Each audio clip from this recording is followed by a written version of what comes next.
سلام به دوستداران سفر و گردشگری. در این ویدیو به معرفی 10 شهر جذاب انگلستان میپردازیم که هر کدوم با فرهنگ، تاریخ و جاذبه‌های خاص خود شما رو شگفت زده خواهند کرد. با ما همراه شوید و ایده های جدیدی برای سفرهای آینده تان پیدا کنید. لندن پایتخت پر جنب و جوش انگلستان نه تنها بزرگترین شهر این کشور بلکه یکی از مهمترین مراکز فرهنگی و اقتصادی جهانه. در این شهر میتونید از جاذبه‌های تاریخی مثل برج لندن و کاخ باکینگهام بازدید کنید یا به موزه بریتانیا برید که مجموعه‌ای بی‌نظیر از آثار هنری و تاریخی رو در خود جای داده.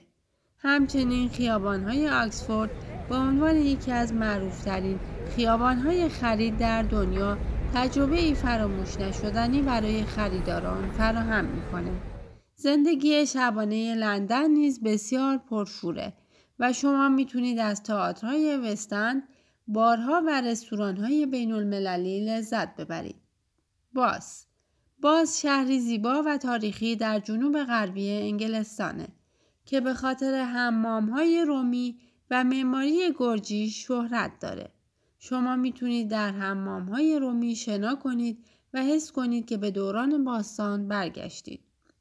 همچنین پیاده‌روی در خیابان‌های سنگ‌فرش شده این شهر و بازدید از کلیسای جامع باز با شگفتی‌های معماریش تجربه‌ای دلپذیر خواهد بود. باز همچنین به خاطر آب‌های گرم طبیعیش مکانی ایدئال برای آرامش و استراحته. منچستر نه تنها به خاطر تاریخچه غنیش در صنعت و موسیقی مشهوره بلکه به عنوان یکی از مراکز فرهنگی شمال انگلستان شناخته میشه. شما میتونید از موزه علم و صنعت بازدید کنید یا در منطقه نیکلسن که مملو از بارها و رستوران‌های شیک وقت بگذرونید. همچنین اگه علاقه‌مند به فوتبال هستید، بازدید از استادیوم اولد ترافورد، خانه منچستر یونایتد، تجربه‌ای فراموش نشدنی خواهد بود. بریستول یک شهر بندری با تاریخچه غنی که به خاطر هنر خیابانی و فستیوال‌های موسیقی شناخته میشه.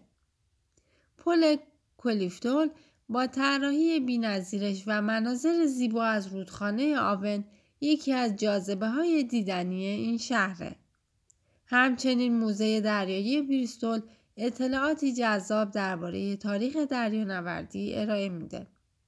اگه به غذاهای محلی علاقه دارید، حتما از بازارهای محلی بریستول دیدن کنید.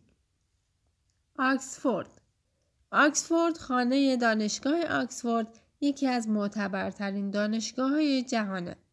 شما میتونید از کالج‌های تاریخی مانند کالج بالیول و کالج مگدالن بازدید کنید و در باغ گیاهشناسی آکسفورد قدم بزنید.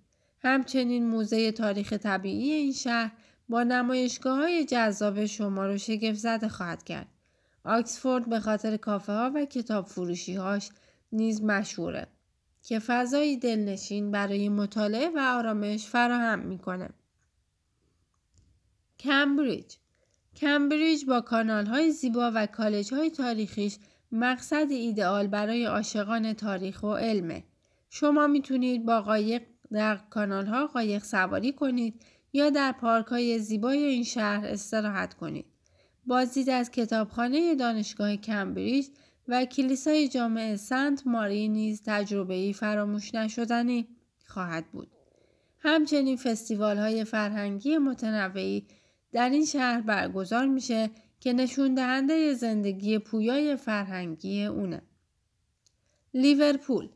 لیورپول به عنوان زادگاه گروه موسیقی بیتلز شناخته میشه و دارای جاذبه‌هایی مثل موزه بیتلز و خانه بیتلزه که برای طرفداران موسیقی بسیار جذاب خواهد بود. همچنین بندر تاریخی لیورپول با تاریخچه غنی مکانی عالی برای گشت و گذاره. اگه به فوتبال علاقه دارید، از استادیوم آنفیلد بازدید کنید. نیوکاسل با فرهنگ غنی و زندگی شبانه پرشور شناخته میشه. پل‌های معروفی مثل پل میلنیوم و پل‌های کوین ماری نمای خیره کننده بر روی رودخانه تاینی دارند.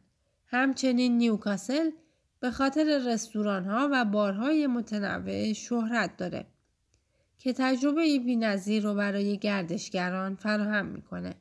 اگه به تاریخ علاقه دارید، بازدید از قلعه نیوکاسل رو از دست ندید.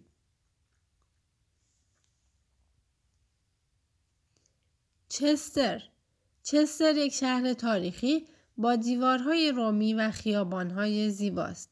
شما میتونید در خیابانهای سنگ فرش شده این شهر قدم بزنید و از معماری قرون وسطایی اون لذت ببرید.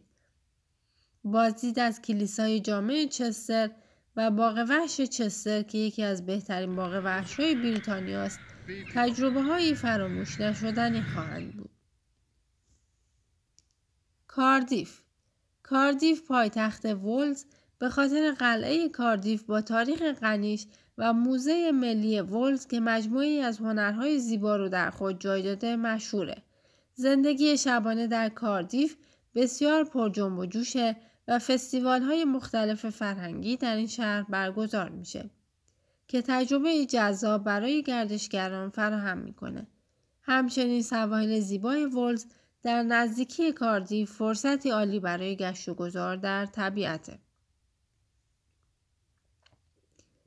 این 10 شهر با ویژگی‌ها و جاذبه‌های منحصر به فرد خود تجربه ای متفاوت از سفر به انگلستان ارائه میدن.